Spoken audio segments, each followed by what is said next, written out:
I'm not going to get into wild, crazy speculation because that's for everybody else to do. Uh, but I'm going to say this. This is a really, really important year coming up for Vancouver. The Vancouver Canucks haven't seen the playoffs since 2015. Since this channel started, I haven't once been able to go, and tonight's playoff game features the Canucks. Be nice to see that change next year. It's a big year. And here's the issue. So this is the Canucks roster is currently made up. And there's a lot of wild cards in it. Now, I've got a blank space here on purpose. Because I think that's where you got a blank spot, but there's another problem. So you got Pettersson, Horvat, Sutter, Beagle, and Gaudette down the middle. Gaudette can play the wing. Gaudette is sort of the wild card of the bunch. Gaudette's the guy who, depending on whether you have the Adam Gaudette from early in the season or the Adam Gaudette from later in the season, you've got a guy who needs some more seasoning or a guy who may very well be ready. And at points in time, it looked like he might be productive. And that's key for the Canucks, a team that's definitely goal-starved. Now, Besser has to get re-signed. They have to re-sign him early. We can't let this hang out there. Can't. Yeah, I said we. Sorry. I always think it sounds weird when somebody says we about a sports team that they're not actually affiliated with. So while I like what they've got down the middle, and I know people get mad about how much Beagle makes, don't worry about it. They don't have cap problems yet. When we got a cap problem, then we can talk about it. Left side, I'm concerned. Pearson had a good run with Vancouver. But is he going to be that Tanner Pearson, or is he going to be the one that LA got rid of and Pittsburgh got rid of this fall? I'm still glad, though, that Goodbranson got moved out and Pearson came in. That feels like that was an upgrade. Berchi I've got in red because I have great concern when it comes to Berchi's health. I think he's proven me wrong, where at times I've been like, I don't think he's a top six forward. I think he absolutely is, but he's got to be healthy. And with the concussion issues he's had over the last 12 months, I don't know. I don't know if he's ever going to be 100% again, and I don't know if you want to be counting on him. So then you've got Levo behind him, and Josh Levo was really solid for the Canucks. And as much as we all like him, and he's that underdog you can root for, he's not really a top six guy. He's better off being your third line guy. If he's top six, you've got some problems. Which leaves Roussel on the fourth line, which is not a problem. I know. People are going to say, but the cost. I know. One of the most expensive fourth lines in hockey. What are you going to do? And then Schaller, who should be back in the fall, but if he's not, there won't be a whole lot of crying. On the right side, you've got Besser, and then you've got, and this is where people wanted Goldobin. Now, I've got Goldobin at the bottom of the board with Louis Eriksson and Granlund because I think the Canucks want Eriksson gone as badly as a lot of the fans do. And I think when you look at this lineup, you ask yourself, where would Eriksson go? I guess where the Berchi is in red. I think the team is better off without Louis Eriksson now. And I say that as a guy who watched Louis Eriksson in Dallas and Boston and liked him. It just has not worked in Boston or in Vancouver at all. Just hasn't worked at all. And if whether it's a buyout or whatever happens, I wouldn't be surprised to see a team like Boston or Dallas, where he had success previously, give him a tryout and see what happens. Granlund I've also got down here because it feels to me like Granlund's kind of on the outs. And though he's a restricted free agent, Goldobin is as well. They may end up not being given any sort of an offer, and they may end up being on the outs from the team. Sort of like Brendan Gaunce, who I like, but when you're not quite fast enough and you don't quite have the hands, that's kind of what happens. And Pouliot, who was really the guy who took a lot of flack from Canuck fans this year. And I have to admit, there were a lot of cases watching Canucks games this year where I'm like, where's Pouliot? Why is he up there? Get back. Oh, that's in the net. So there was a lot of that this year. Now on the right side, so you got Besser, you got Virtanen. Virtanen had 15 goals this year. You wouldn't know it from the Virtanen deniers in the crowd. The people who just have decided Virtanen's a bust and no matter what he does, he's still going to be seen that way. I think he's a 20-goal scorer. He's a big physical guy. And I think he can continue to grow into that role. Now they got Spooner in that deal with Gagne from the Oilers. I think he's going to get a shot at the lineup in the fall. And then you've got Mott, who's a restricted free agent.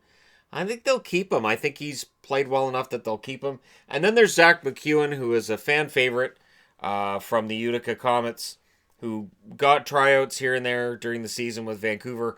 And I think he may get a shot at a more regular roster spot this coming year. It's going to be interesting to see. There's a lot of half-decent depth guys here who will be fighting for jobs, but they really do need one top six winger. The problem is if Sven Berchi isn't good to go, they need two. I would argue they need two. Because Pearson as a top six is shaky. I'm not going to lie, that's shaky.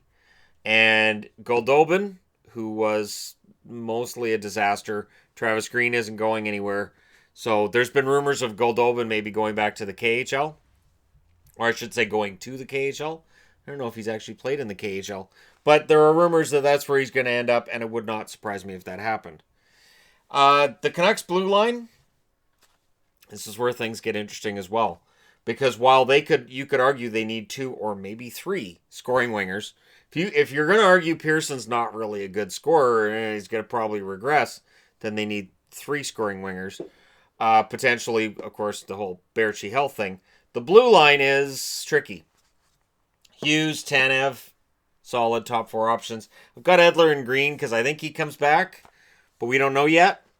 And if Edler decides, well, I want a no trade clause, and the Canucks say, we're not giving you that, and they could, you have to replace a top four defenseman. That $30 million in cap disappears quickly because Besser's a restricted free agent. You've got other restricted free agents on this roster.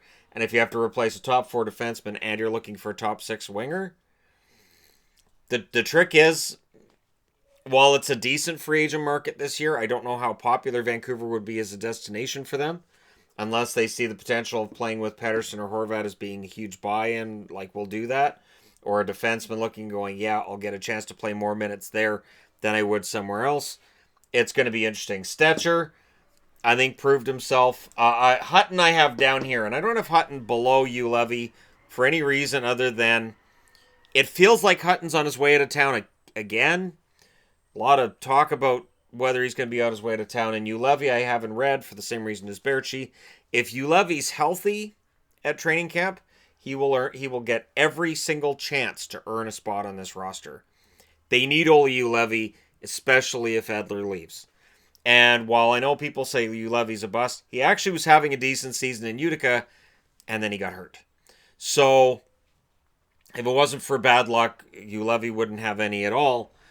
And I'm really hoping that luck changes for him.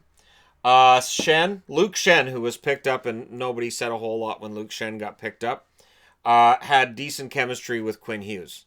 Now, if Hughes is going to move up the lineup because Edler's gone, that would leave him very likely not with Luke Shen.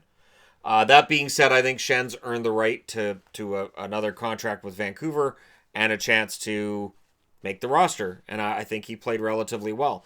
I still think as like a number 6 guy, maybe a number 7, you can do worse. It's the same reason that Biega is still on the team, and Vancouver fans say, good, Alex is back. Hard worker, physical guy, half decent fill-in. He's not, top 4 great defenseman, but he's a decent fill-in.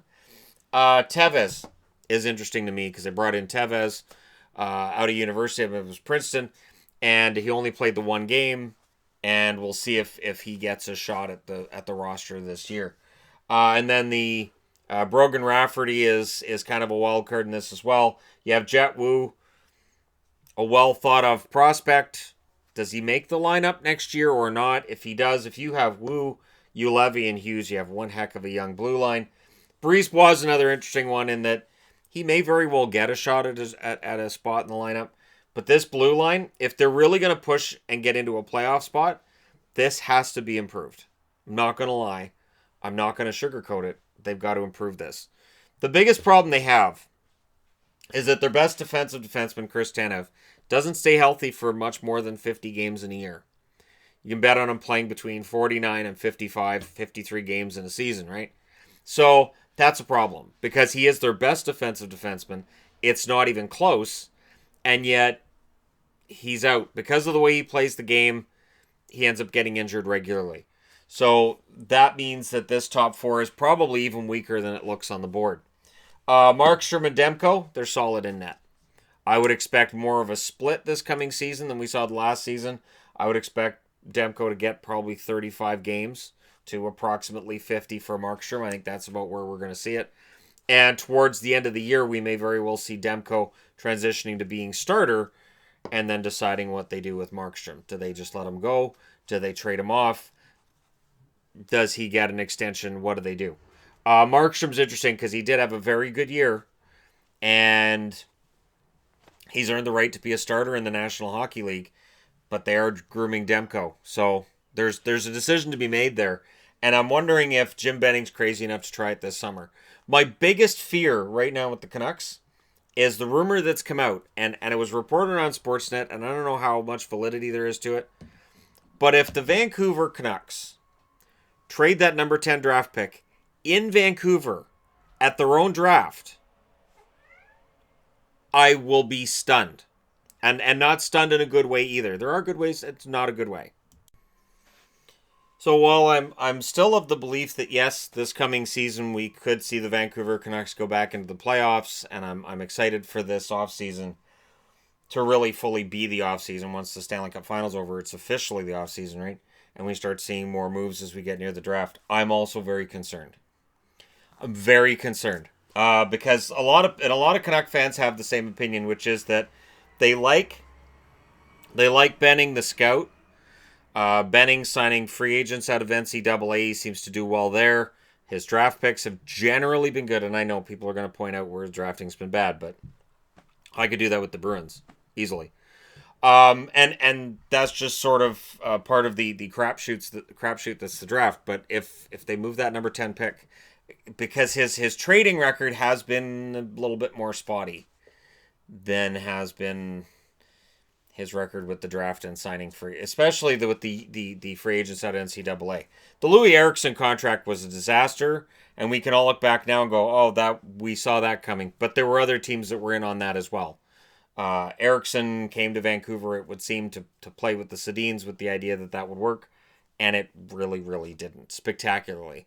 But there were other teams that were in on Louis Eriksson. If Vancouver hadn't signed that contract, somebody else would have. And I'm sure it would have been just as much a disaster, if not more, depending on where he'd ended up. But it's interesting. Let me know what you guys think. What do they do? What do you fix? Because this probably needs some fixing. And how do you fix it? How many? And again, you can't just go get Skinner. Well, if they bring in Panarin, well, and that's been the big talk is, well, if they get Panarin, if they can get Karlsson. Yeah, and why don't we just get Gretzky out of retirement too? Let's just go ahead and be realistic with this. It's the biggest problem is trying to be realistic. Let me know what you guys think in the comment section below as always. Don't forget to hit like and subscribe if you're browsing your way through. You just happened upon this video. Thank you guys so much for watching, for all your support. 98,000, really? Awesome. Thank you guys so much for all of that. I'll talk to you again soon.